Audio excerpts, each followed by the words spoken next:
fresh out of Harley and the Gotham Girls. And this episode, we're not going to go directly into what's good, what's not good, what's going to make a splash. That's next episode. This episode, I want to talk about vetting a character as far as competitive play is concerned.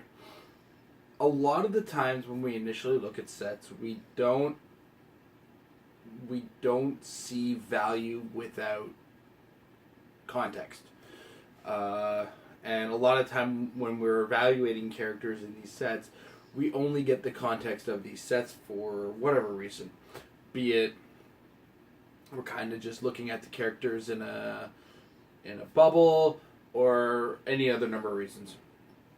But sometimes it takes a trigger to get a trigger. What I mean is sometimes somebody's got to do a thing and then all of a sudden we all realize what we've been missing. One of the first examples of this we saw were functional uses of the teleporter or the round table with teams that were capable of creating bystanders.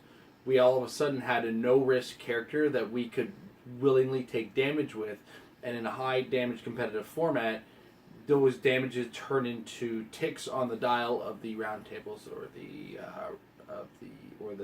Justice League teleporter. Where I'm going with this is there's been a lot of, oh my gosh, Harley's a bad set. This is not going to be a good set. There's no competitive pieces. I don't think we're there yet.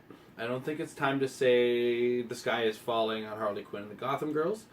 I feel like there's a lot more going on in this set than we are giving face value. In addition to which, we could see figures come in later releases or even in Star Trek that will help figures in Harley and the Gotham Girls get good, as it were. We're sometimes drawn to the quick conclusion where the bigger conclusion comes from play. And that's why we preach the practice makes your team better kind of ideal. It's an extension of practice makes perfect, or practice gives more knowledge. And I think it will take a little bit of time before anything Harley and the Gotham Girls becomes outright great. But there's more potential in the set than we're giving it credit for, and we may have to sit on it for a bit.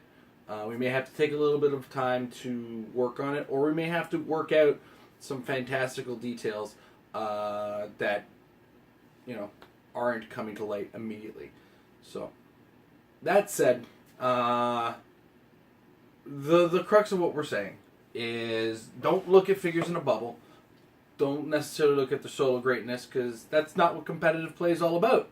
Competitive play is about making the combinations of figures and the synergies of figures on your own, and then putting those combinations together and just watching your opponent look at the art form that you've created. With that, I want to say thank you guys for watching. And as always, get a little bit of time in with Harley and the Gotham Girls. Don't sleep on it. Get some practice with those figures, because practice will make your team better.